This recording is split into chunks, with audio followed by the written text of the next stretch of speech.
다니엘 세일의 특별 새벽 기도의 20번째 날입니다. 우리 여전히 이렇게 선포하며 인사하겠습니다. 신앙의 한계를 돌파합시다. 성장의 한계를 돌파합시다. 인생의 고점을 찍읍시다. 축복의 고점을 찍읍시다. 바라는 것은 이전에 알지 못하고 보지 못하던 놀라운 하나님의 역사를 경험하시는 2026년 작년 한 해가 반등하는 한 해, 축복의 상향곡선을 그리는 한 해였다면 올해는 인생의 고점, 축복의 고점을 찍으시는 그런 원년이 되시기를 주님의 이름으로 간절히 축원합니다. 여러분, 오늘 본문은 레위인의 첩사건으로 인해서 베냐민 지파와 이스라엘의 남은 11지파 간의 전쟁 장면입니다. 여러분, 레위인 첩사건은 다 아시죠? 사사시대에 레위인이 첩을 하나 뒀어요. 참 이게 총체적인 난국이죠. 참 있을 수 없는 일들. 레위인이 첩을 하나 뒀어요. 근데 이 레위인이 어떻게 했는지 모르겠는데 이 첩이 도망을 가요. 그러니까 레위인이면 좀 부인한테 잘해야 될 거 아니야. 근데 레위인인데도 불구하고 첩이 도망갈 정도면 얼마나, 그러니까 첩이 도망을 가요. 근데 이 레위인이 이 도망간 첩을 잡아오죠. 데려오죠. 데려오는 중에 기브아라는 성에서 잠시 머무르게 됐는데 이 베냐민 지파에 속한 기브아 비류들, 남자들이 이 레위인, 여자를 내놓으라 그러지 아니하고 레위인을 내놓으라 그래요. 내가 그와 상관하겠다. 그 당시는 동성애가 성행했던 시대여서 모르는 사람, 아마 이 레위인이 아주 이쁘장하게 생겼나 봐요. 레위인을 내놓으라 라고 요청을 하거든요.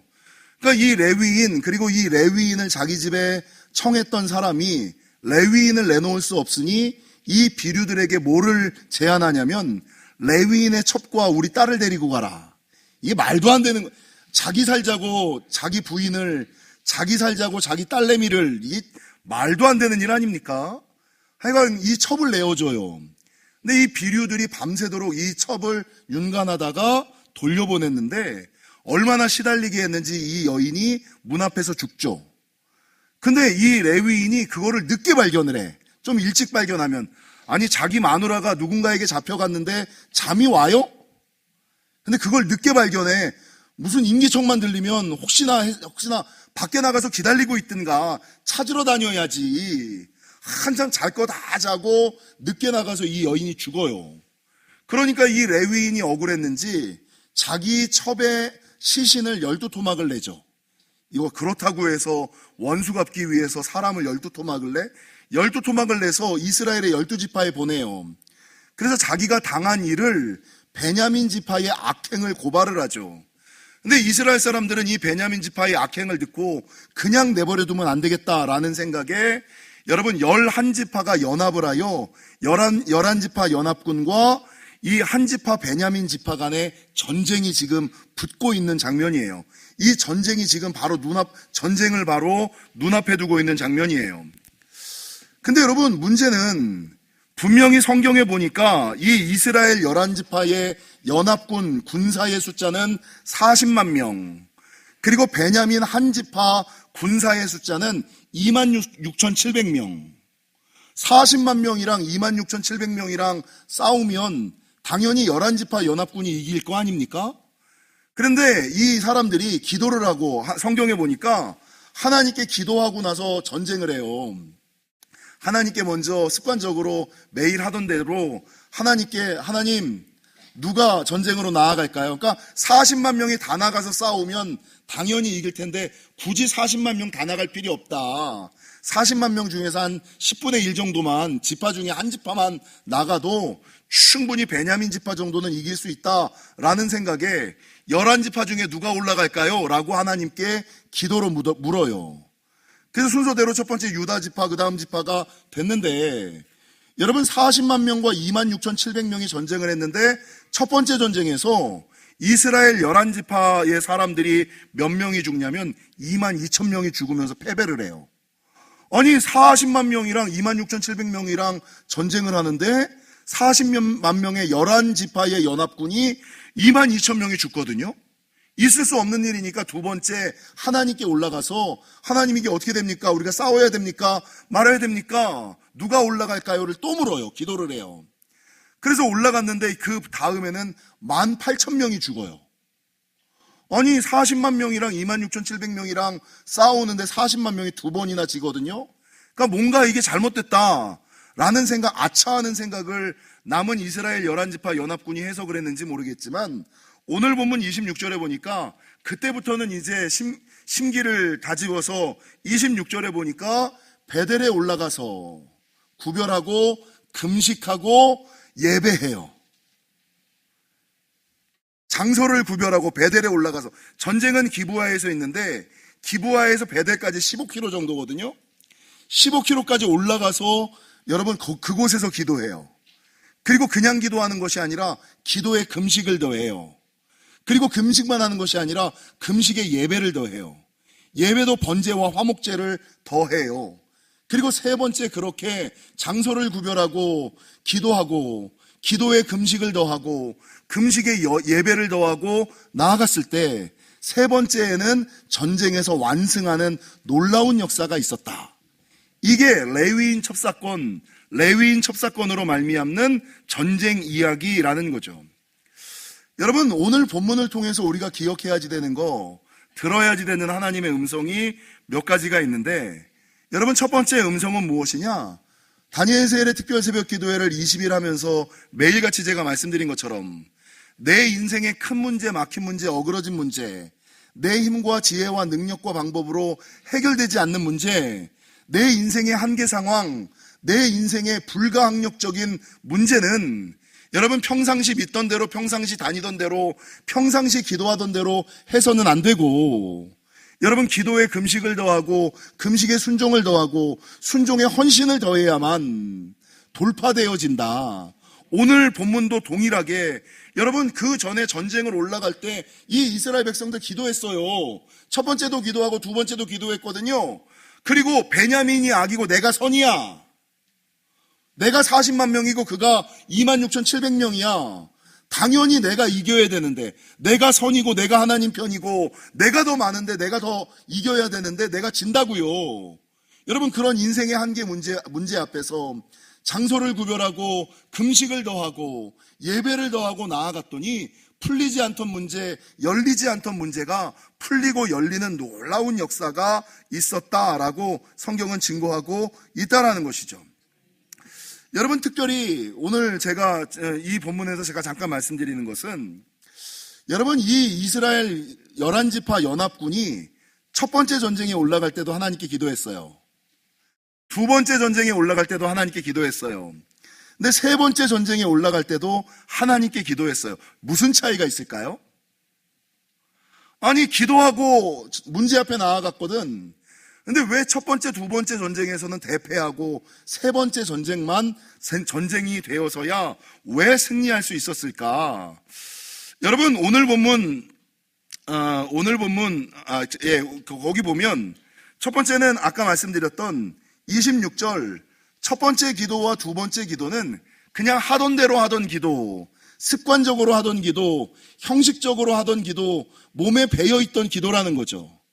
근데 오늘 보면 26절에 보니까 세 번째 기도는 무엇을 구별하냐면 장소를 구별해요.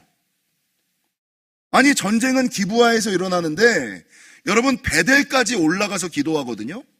여러분 이 베델이라는 곳은 전쟁이 일어난 곳에서 15km 떨어진 곳이에요.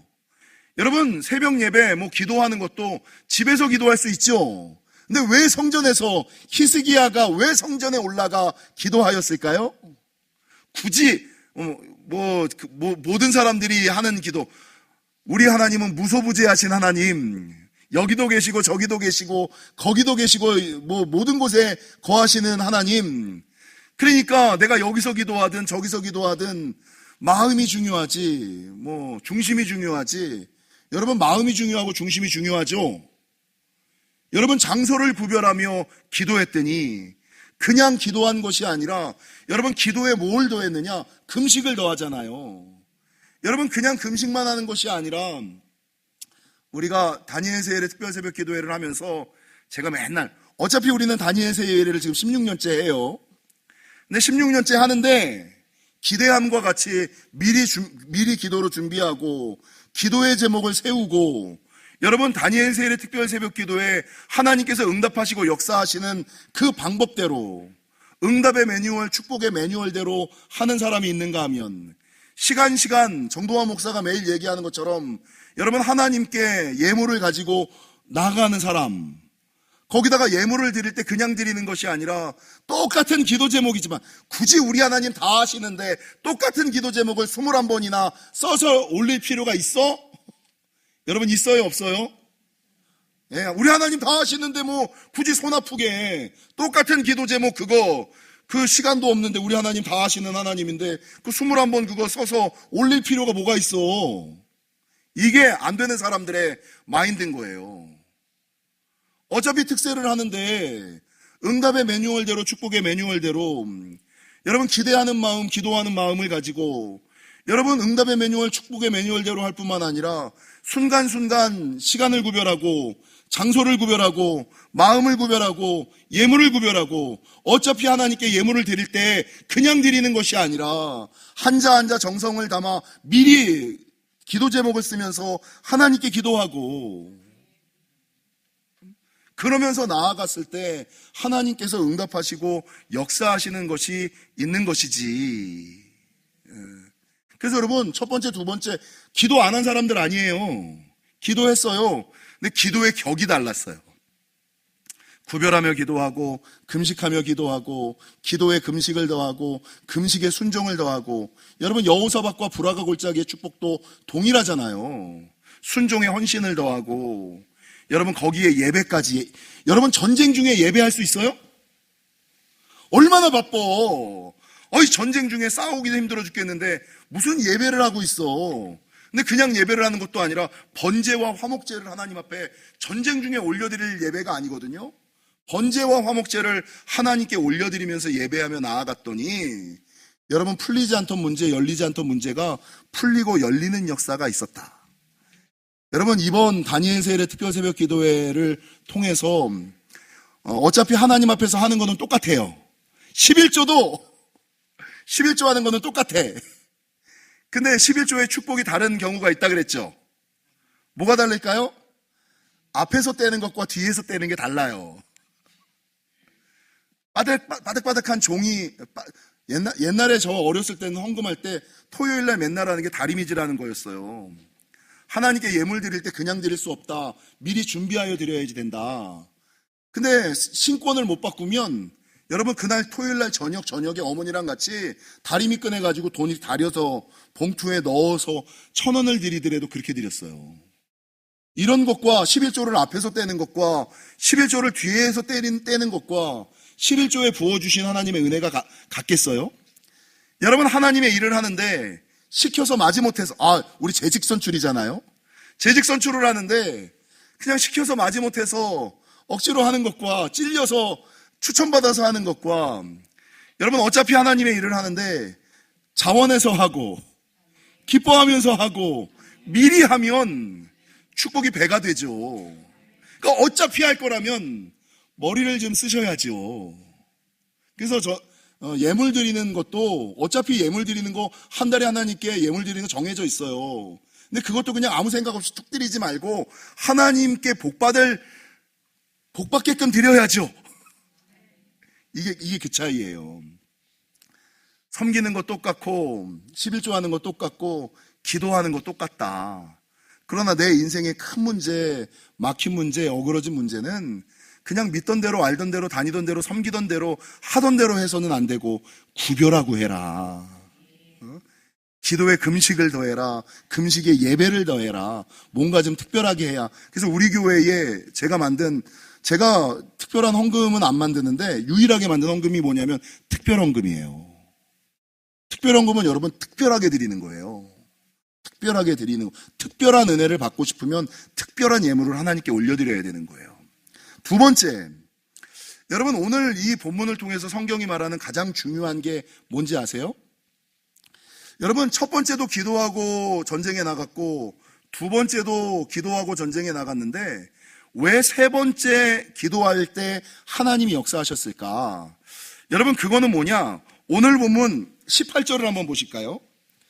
18절 첫 번째와 18절과 23절을 보면 18절과 23절에 보면 이 이스라엘 백성들의 기도가 나오는데 18절 첫 번째 기도는 이스라엘 자손이 일어나 베델에 올라가서 하나님께 여쭈어 이르되 우리 중에 누가 먼저 올라가서 베냐민 자손과 싸우리이까 하니 우리 중에 누가 먼저 올라가서 베냐민 자손과 싸우리이까 하니 요걸 물어요. 여러분 이 기도가 뭐가 잘못됐을까요? 우리 중에 누가 먼저 올라가서 베냐민 지파와 싸울까요를 기도 하나님께 물어요. 뭘 먼저 물었어야 될까요? 하나님 싸울까요 말까요를 먼저 물어봤어야 되는 거 아니에요? 그죠? 하나님 싸울까요 말까요? 하나님의 뜻이 뭐가 있을까요를 물어봐야 되잖아요. 근데 이 이스라엘 백성들의 기도의 잘못은 먼저 자기가 결정을 내렸어. 답을 정했어. 싸워야 돼 라고 답을 내렸어. 그리고 나서 뭘 묻냐면 누가 먼저 올라갈까요? 답을 정해놓고 하는 기도예요. 답을 정해놓고 하는 기도. 여러분 거의 대부분 기도가 응답되지 않는 이유는 금식 기도가 능력이 있는 이유는 여러분 금식이라는 것은 구별하고 하는 거고요. 금식은 내 뜻과 생각을 쳐서 하나님의 뜻, 금식이라는 것이 하나님의 뜻을 구하기 위하여 한다라는 첫 번째 목적이 있잖아요. 금식은 하나님의 뜻을 구하는 거예요. 그리고 그 들은 하나님의 뜻에 내 뜻과 생각을 쳐서 굴복시키는 게 금식이거든요. 근데 거의 대부분의, 그러니까 금식 기도가 능력이 있는 건데 대부분의 기도는 내가 생각하는 답을 정해놓고 해. 이건 이거야. 그럼 그 다음에 어떻게 할까? 내가 정해놓은 답에, 내가 내려놓은 결론에 하나님 도우시옵소서, 하나님 역사하시옵소서, 이게 문제인 거예요. 답을 정해놓고 하나님께 기도하는 거. 처음부터 답을 정해놓지 않고 하나님의 뜻을 구하고 하나님의 방법을 구하고 하나님의 능력을 구해야 되는데 답을 정해놓고 내 뜻과 내 생각에 하나님의 능력만을 구하니까 이게 여러분 기도가 응답되지 않는다라고 성경이 우리에게 보여주는. 그래서 여러분 성경에 보면 다니엘 10장 12절 다니엘의 기도가 능력 있는 기도는 뭐냐? 겸비한 기도라 그랬잖아요. 여호사밧의 기도는 기도의 금식, 금식의 순종, 믿음과 기도 위에 금식이 더해지고 순종이 더해졌기 때문에 여호사밧이 불화가 골짜기의 축복을 받았다. 그 위에 다니엘이 응답받을 수 있었던 비결은 겸비하게 기도했기 때문이다. 내 뜻과 생각을 구하지 아니하고 하나님의 뜻을 먼저 구하는 기도로 나아갔을 때 기도의 능력이 더해지고 응답의 속도가 더해지고 축복의 기적이 더해지는 은혜가 있다라고 말씀을 드렸잖아요. 동일하죠. 답을 정해놓고 나는 이렇게 저렇게 그렇게 내가 원하는 건 이런저런 삶인데 하나님 능력만을 더하여 주옵소서, 답을 내려놓고 기도하는 것이 아니라 처음부터 모든 것을 내려놓고 여러분 자기의 뜻과 생각을 하나님의 뜻과 생각에 맞추는 겸손한 기도, 겸비한 기도여야지만 주님께서 역사하신다는 거죠. 그리고 또 마지막으로 잠깐 말씀드리면 여러분 예배하시면서 사역하셔야 되고 예배하시면서 기도하셔야 되고 사역하시면서 기도하셔야 돼요. 그래서 믿음과 기도 외에 순종과 헌신이 있어야만 크게 역사하는 거지, 믿기만 하고 기도만 한다고 하나님이 역사하시던가요? 여러분 믿음 좋은 사람은 기도 많이 하는 사람이 아니라 정말 사역하는 사람이 믿음 있는 사람이에요. 그러니까 아무리 성경을 많이 알고 아무리 기도를 많이 한다 손 치는데 아니 자기만을 위하여 해, 다른 영혼들을 위하여, 교회를 위하여, 하나님 나라를 위하여는 아무것도 안 해. 이거 개인주의 신앙이죠. 하나님이 굳이 역사하실, 축복하실 이유가 별로 없는 신앙인 거예요. 그래서 하나님의 그 사람은 믿음과 기도 외에 순종과 헌신. 그래서 이 사람들도 그냥 기도하지 말고 구별하여 기도하자, 그냥 기도하지 말고 금식하며 기도하자, 그냥 기도하지 말고 전쟁 중에라도 예배하며 기도하자라고 나아갔을 때 하나님께서 평생의 문제를 해결해 주시는, 돌파시켜 주시는 은혜를 허락해 주셨음을 기억하시고, 바라는 것은 저와 여러분도 그렇게 예배하시고 사역하시는 저와 여러분이 되시기를, 돌파하시는 금식의 사람, 기도의 사람이 되시기를 주님의 이름으로 간절히 축원합니다.